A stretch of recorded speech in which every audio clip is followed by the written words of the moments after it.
الحمد لله والصلاة والسلام على سيدنا محمد وعلى آله وأصحابه أجمعين.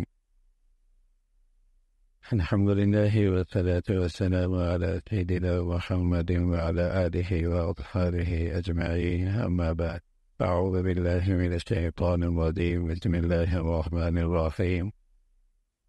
وسماكم المسلمين. صدق اللہ العظیم. ہمارا موضوع چل رہا تھا المؤمن الحق، المسلم الصادق، ایک سچا ایمان اور ایک سچا مسلمان اور اس کی زندگی. تو اس کی ایک نمایاں خوبی ہوتی ہے کہ وہ مسلمانوں سے محبت کرتا ہے ایمان اسلام کی وجہ سے. اور پیارے رسول صلی اللہ علیہ وسلم کی یہ ہدایت ہے کہ ایک ایمان والا تو ایمان والے کے لیے ایسا ہے، اس کے استحکام کے لیے اور اس کے مضبوطی کے لیے جیسے ایک عمارت ہوتی. عمارت کے ہر ایک دوسرے اینٹ سے مضبوطی پاتی، اور جب اینٹیں آپس میں جڑ جاتی ہیں اور ایک دوسرے کے لیے مضبوطی کا باعث بنتی ہیں تو وہاں جتنے لوگ ہوتے ہیں وہ اینٹیں خود بھی محفوظ ہو جاتی ہیں، دوسروں کو بھی تحفظ فراہم کرتی ہیں. اور اگر یہ اینٹیں بکھر جائیں تو ایک وقت آتا ہے یہ اپنا وجود بھی کھو بیٹھتی. تو پیارے رسول صلی اللہ علیہ وسلم فرمان لگے کہ اہل ایمان تو ان کے ایمان کا تقاضا ہے کہ وہ آپس میں ایک دوسرے سے محبت کرتے ہیں اور ایک دوسرے کے لیے طاقت کا باعث ہے. جیسے عمارت ایک دوسرے کے لیے، عمارت کے پتھر، عمارت کی اینٹیں ایک دوسرے کے لیے مضبوطی کا باعث بنتی، اور یہی ان کے تحفظ کا بھی ذریعہ ہے. یہی طاقت ان کے تحفظ کا بھی ذریعہ ہے. یہی آپس کی الفت اور محبت ان کے تحفظ کا بھی ذریعہ ہے. اس سے ان کی حفاظت ہے، یہ امت محفوظ ہوتی ہے. آپ علیہ الصلوۃ والسلام فرمایا کرتے تھے المؤمن للمؤمن کالبنیان یشد بعضہ بعضا. جیسے عمارت ایک دوسرے کے حصے سے مضبوطی پاتی ہے، ایمان والا بھی ایک دوسرے سے مضبوطی پاتا. ایک طاقت تھی مسلمانوں کی، لیکن ایمان کمزور ہوا تو یہ آپس کی محبتیں بھی کمزور ہو گئی. ایمان جاتا رہا تو یہ محبتیں بھی جاتی رہیں. کہنے میں تو آج 1 ارب سے زیادہ مسلمان ہیں، لیکن ہر ایک کی بولی الگ ہے، ہر ایک کا رخ الگ ہے. ان کے لیے غیروں کے ساتھ کھڑا ہونا آسان ہے، مسلمانوں کے لیے کھڑا ہونا زیادہ مشکل ہے. اور غیروں کے لیے تو قوت اور طاقت کا باعث بنتے ہیں، مسلمانوں کے لیے. اور ایسے تھوڑے نہیں، ایسے بہت ہیں جو غیروں کی طاقت کا تو باعث ہیں بلکہ مسلمانوں کے لیے شرمندگی کا باعث.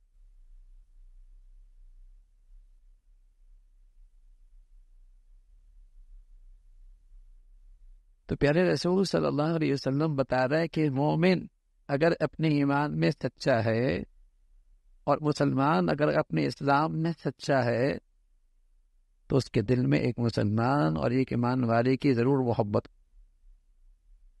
اور بغیر مفاد کے، بغیر کسی غرض کے، بغیر کسی منفعت کے. یہ اس کا ایمان کا حصہ ہے، ایمان کا تقاضا ہے. اور کہیں اگر یہ محبت نہیں، یہ تعلق دینی تعلق نہیں، تو وہ سمجھ لے کہ کہیں اس کا ایمان کی روح پر موت تو نہیں طاری ہو گئی، موت تو نہیں واقع ہو گئی. عصبیت نے، قومیت نے، وطنیت نے، علاقائیت نے، رنگ نسل کے بتوں نے کہیں اس کا ایمان ختم تو نہیں کر دیا، یا نہیں کر دی. آپ علیہ الصلوۃ والسلام فرمایا کرتے تھے مثل المؤمنین ایمان والوں کی مثال تو ایسی ہے، آپس میں محبت میں اور آپس میں ایک دوسرے کے لیے شفقت کرنے میں اور ایک دوسرے پہ رحم کرنے میں ایسی ہے جیسے ایک جسم کہ اگر جسم کے کسی حصے میں تکلیف ہو تو پورا جسم اس کا درد محسوس کرتا ہے، تکلیف محسوس کرتا ہے، اس کی وجہ سے رات کو بیدار رہتا ہے۔ آنکھ میں درد ہو پورا جسم بیدار رہے گا اور اس کی تکلیف محسوس کرے گا۔ پاؤں کے کسی انگلی میں درد ہو تو اس کا سراپا اس کا درد محسوس کرے گا۔ پیارے رسول صلی اللہ علیہ وسلم فرمایا کرتے تھے یہی تو مسلمان کا حال ہے، کہ ایمان کا تقاضا ہے کہ وہ دنیا میں جتنے مسلمان رہیں ان کے درد کو محسوس کرے، ان کی تکلیف کو محسوس کرے، ان کے دکھ درد کو محسوس کرے۔ اگر مسلمانوں کا آج ایمان صحت مند ہوتا تو جو کچھ آج عالم اسلام میں ہو رہا ہے وہ نہ ہوتا۔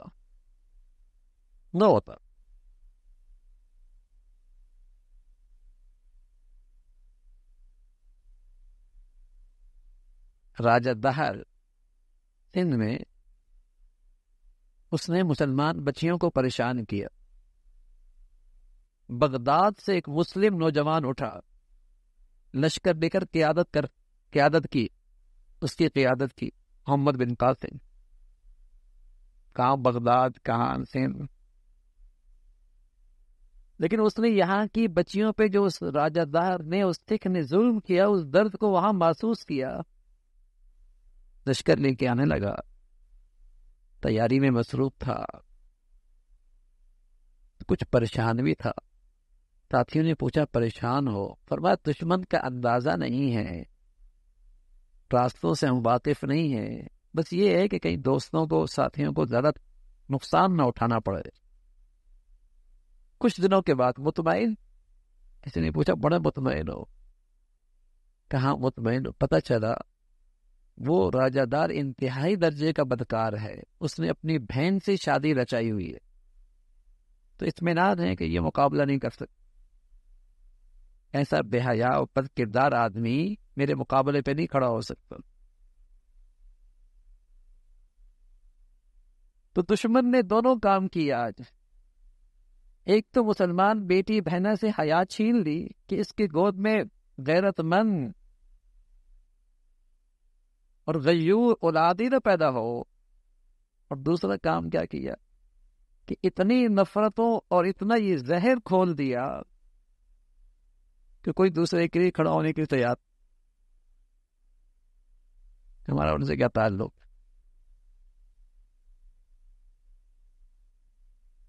تو پیارے رسول صلی اللہ علیہ وسلم بتا رہے ہیں کہ ایک سچا مسلمان اور ایک سچا مومن، اس کے تو ایمان کا تقاضا ہے کہ وہ درد محسوس کرتا، اگر بے بس بھی ہے آدمی، بس اوقات اپنے کسی بھی قیمتی اور جس سے تعلق ہوتا ہے اس کی مدد نہیں کر سکتا براہ راست، لیکن بے چینی تو ہوتی ہے نا، اور اس بے چینی کا اثر کیا ہوتا ہے؟ اللہ کے سامنے فریاد تو کرتا ہے، دعائیں تو کرتا ہے، تعلق جو ہے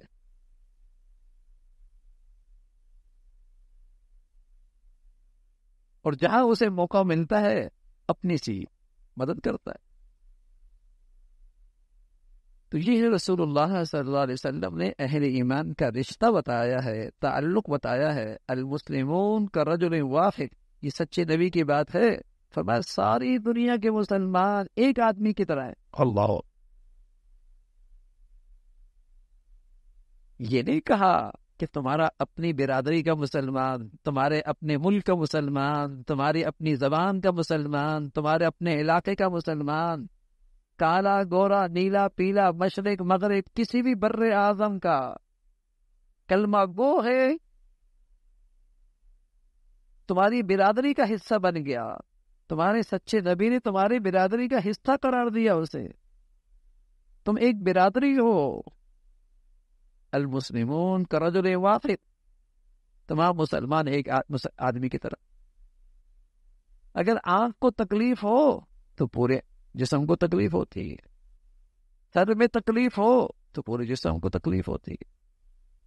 تو ایک آدمی کی طرح ہے، تو جہاں بھی مسلمانوں کو تکلیف ہوگی، سچے ایمان والے کا ایمان کا تقاضا ہے تو بے پرواہ نہیں ہوگا، وہ بے پرواہ نہیں ہوگا.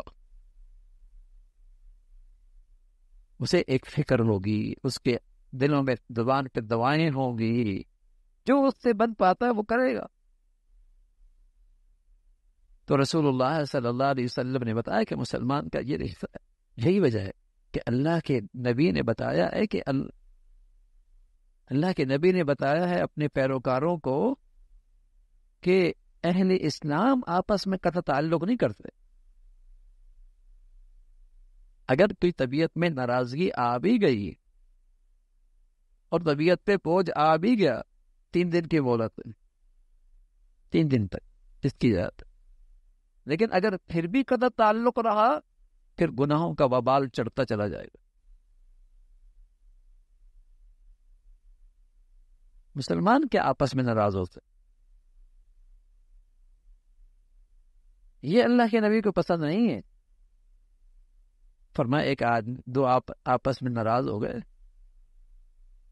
اور 3 دن کے بعد ملاقات ہو گئی. ایک نے سلام کیا، دوسروں نے جواب دیا، دونوں بری ہو گئے گناہ سے، دونوں اجر میں شریک ہو گئے. ایک نے سلام کیا، آگے بڑھ کر ملاقات کرنا چاہیے، دوسرے نے انکار کیا. تو جس نے پہل کیا اس نے تو ایمان کا تقاضا پورا کیا، اور جس نے انکار کیا وہ اللہ کی ناراضگی کا شکار ہو گیا. یہ تو آگے بڑھا نا، اس نے تو ملنا چاہا، اس نے تو مسافہ کرنا چاہا، اس نے تو دوستی کرنا چاہی. دوسرے نے انکار کیا، اب وہ اللہ کے غضب کا، ناراضگی کا مسئلہ ہے. آپ علیہ الصلوۃ والسلام فرمایا کرتے لا تقاطعوا، قطع تعلق نہ کرو، پیٹ نہ پھیرو، آپس میں بغض نہ رکھو، آپس میں حسد نہ کرو، بھائی بھائی بن کے رہو. اللہ کا حکم یہی ہے.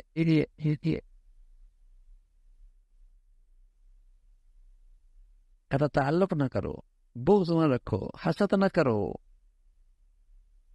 بھائی بھائی بن کے رہو. اللہ کا حکم یہی ہے.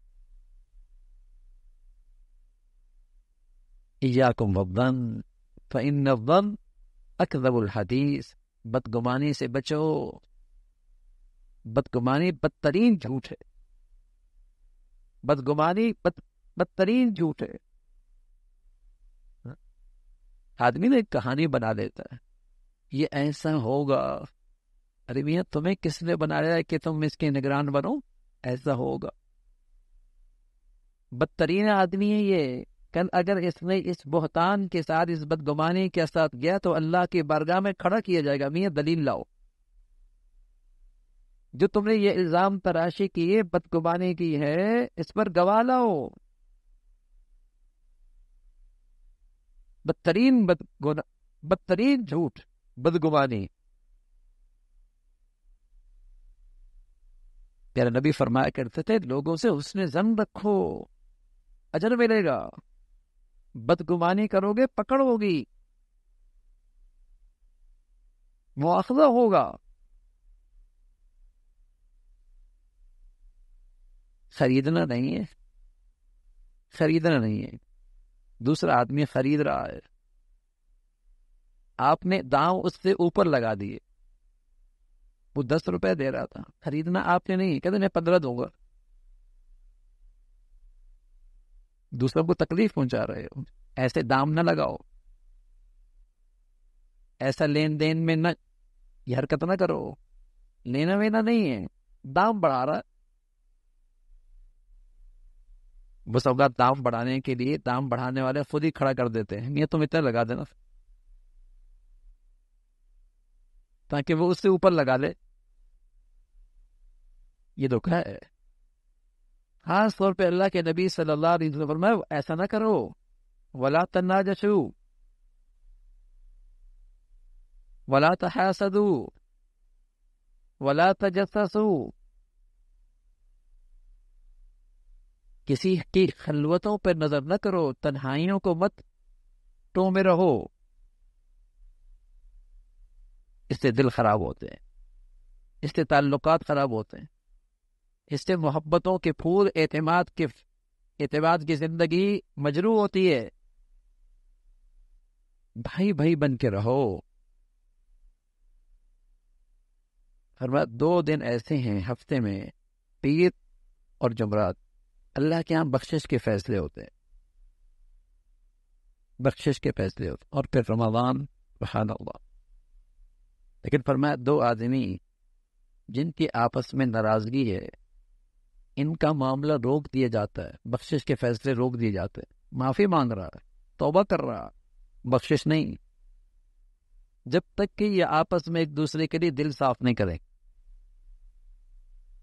اس لیے میرے عزیزو، رمضان کی گھڑیاں ہیں، آخری عشرہ ہے، بڑی مبارک راتیں ہیں، پاک راتوں کا موسم آ رہا ہے، شب قدر آ رہی ہے، قبولیت کی گھڑیاں ہیں، اللہ کے ہاں سے نوازنے کے بڑے فیصلے ہوتے ہیں۔ اس لیے اس سے پہلے اللہ کرے ہمارے دل صاف، کسی کے لیے کوئی کھوٹ نہیں، اللہ کے لیے سبھی کو معاف کر دیا۔ عبداللہ ابن عمرو ابن عاص رضی اللہ تعالیٰ عنہ بڑے عبادت گزار، صحابہ میں عبادت میں سب سے نمایاں، نفلی عبادت میں سب سے نمایاں۔ حضور علیہ الصلوۃ والسلام کی مجلس میں بیٹھی ہوئی ہے، اتنے میں استاد آئے، حضور علیہ الصلوۃ والسلام نے فرمایا یہ شخص جنتی ہے۔ بڑا رشک آیا، دنیا میں چل رہا ہے، سچے نبی کی زبان سے جنتی کی خوشخبری مل رہی ہے، کیا نصیب ہے۔ اللہ کی شان، دوسرے دن پھر ایسی نشست ساتھ آئے، آپ نے فرمایا آنے والا شخص جنتی ہے، پھر صدر ساتھ تھے۔ اب حضرت عبداللہ ابن عمرو ابن عاص سے نہ رہا گیا، مجلس سے اٹھے، حضرت ساتھ سے کہنے لگے اپنے یہاں گھر ٹھہرا لو گے، میرے گھر کا مسئلہ ہے، اپنے آپ مہمان بنا لو گے؟ کیا چلو، گھر لے گئے، رات گزاری، دوسری رات گزاری، تیسری رات گزاری، چادر ہٹا کے دیکھتی بھی تھے کہ ساتھ رات کی تنہائیوں میں کون سی عبادت کرتا ہے، کیسے راز و نیاز اور کیسی مناجات تنہائیوں میں کر رہا ہے، یہ کوئی چیز نظر نہیں آئی۔ جو عام سی معمول تھی، عام سی عبادت تھی، عام سی زندگی تھی، ویسی تھی۔ حضرت عبداللہ ابن عمرو ابن عاص حساس سے فرمانے لگے سچ بتاؤں، میں تو تمہاری تنہائیوں کی نیکیاں عبادت دیکھنے آیا تھا، تجھے اللہ کے نبی نے دنیا میں جنت کی بشارت سنائی ہے، چاہت تھی کہ وہ نیکیاں میں بھی دیکھتا، میں بھی کرتا، یہ سعادت مجھے بھی ملتی۔ استاد فرمانے لگے بھائی جو دیکھا ہے بس وہی ہے، کوئی خاص عبادت تو ہے نہیں۔ جب عبداللہ جانے لگے تو استاد نے بلایا، کہا عبداللہ ایک بات ہے، جب رات کو بستر پہ جاتا ہوں تو اپنے دل کا جائزہ لیتا ہوں، اس دل میں کسی کے لیے کینہ، حسد، کھوٹ، برائی تو نہیں ہے، سب کو اللہ کی خاطر معاف کر کے سوتا ہوں۔ نفل پڑھنا آسان، تسبیح پڑھنا آسان، وظیفے پڑھنا آسان، دل صاف رکھنا آسان نہیں ہے۔ اللہ کی خاطر ہر ایک کے لیے دل صاف رکھنا آسان نہیں ہے، اللہ ہمیں نصیب فرما دے، اللہ تعالیٰ ہمیں نصیب فرما دے۔ یہ آسان نہیں، چھوٹی چھوٹی دنیاوی اغراض، دنیاوی مفادات، دنیا منافع، اور اندر کھوٹ بھرا ہوا، اندر حسد کینہ بھرا ہوا۔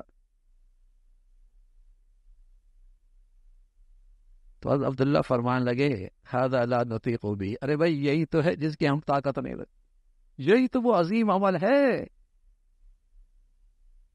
کہ تمہیں اللہ نے ایسا صاف دل دے رکھا ہے کہ کسی کے لیے کھوٹ نہیں، دل میں حسد نہیں ہے، یہی تو بزرگی ہے، یہ بزرگی۔ تو میرے عزیزوں بڑی راتیں آ رہی ہیں، قبولیت کا اور نوازشات کا بڑا موسم آ رہا ہے، راتیں آ رہی ہیں، طاق راتیں ہیں، شب قدر ہے، تو اللہ کے لیے دلوں کو صاف، سب سے معافی تلافی، اللہ کے لیے معاف کر دینا۔ اب تو آسان ہے آدمی میسج کر دے دے اللہ کے لیے مجھے معاف کر دو، مجھ سے غلطی ہو گئی، کوئی غلطی ہو گئی تو معاف کرو۔ آپ کا کام معافی مانگنا ہے، سامنے والا دے نہ دے، آپ کا معاملہ اللہ کے یہاں صاف ہو گیا، آپ دل سے معاف کر، اور آپ سچے دل سے معافی مانگ لیں۔ اور زندگی کا پتہ کوئی نہیں بھائی، اس گندگی کے ساتھ مر گیا تو کیا پایا؟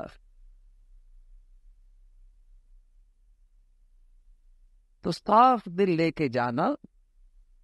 لا ينفع مال ولا بنون الا من اتى الله بقلب سلیم. مال نہیں کام آنا وہاں، اولاد بھی کام نہیں آنی، صاف دل کام آئے گا.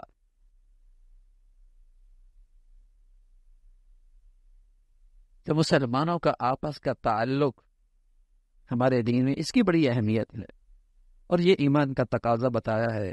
اللہ ہمیں نصیب فرما دے، اللہ تعالیٰ سے صحت مند ایمان نصیب فرمائے. اللہم لک الحمد کلو ولک الشکر کلو. اللہم اعنا علی ذکرک و شکرک و حسن عبادتک. اللہم اعنا علی ذکرک و شکرک و حسن عبادتک. نستغفر اللہ و نتوب الیک، نستغفر اللہ و نتوب الیک. سبحان ربک رب العزة عما یصفون وسلام علی المرسلین.